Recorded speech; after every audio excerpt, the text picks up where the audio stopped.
10-15 दिन गुजर गए लेकिन नौशाद साहब अभी तक किताब न पेश किए। वजह यही है कि उनके पास किताब है नहीं, क्योंकि वहाँ भी लोग पढ़ते उड़ते तो है नहीं। बस मेराज रब्बानी और तौसीफ रब्बानी से सुन लिए, बस वही जो वो बक्कड़ बक्कड़ कर दिए। इन्हें मुहद्दिसीन पर भरोसा नहीं, लेकिन ऐसे जाहिलों पर इन्हें भरोसा है।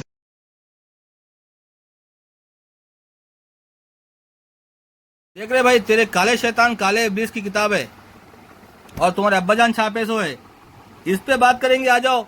ये किताब से तुम्हारे बाबा जान को काफिर मुशरिक जहन्नमी नहीं साबित कर दिया, मेरा नाम बदल देना, समझे। यही किताब से, तुम्हारे बाबा जान की किताब से उस काले कुत्ते को जहन्नमी साबित करूंगा।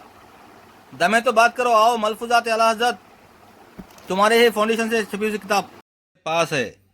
ये किताब मैं परसों अपने बेंगलुरु के दोस्त को भेजा है। किताब मेरे पास है, वो लोग छापे सो किताब है। इसके बावजूद भी वो लोग मानने को तैयार नहीं है। किताब ही नहीं है बोलते। देखो ये किताब नहीं होती है, हैं? इस पे वाकया नहीं है। देखो गौस जमीन आसमान को थामे हुए, इस पे वाकया नहीं है। इसके ऊपर मूसा सुहाग का वाकया इसके ऊपर नहीं है, और इसके ऊपर वो वाकया नहीं है जो खबर में नबी जिंदा है बीवियां पेश की जाती।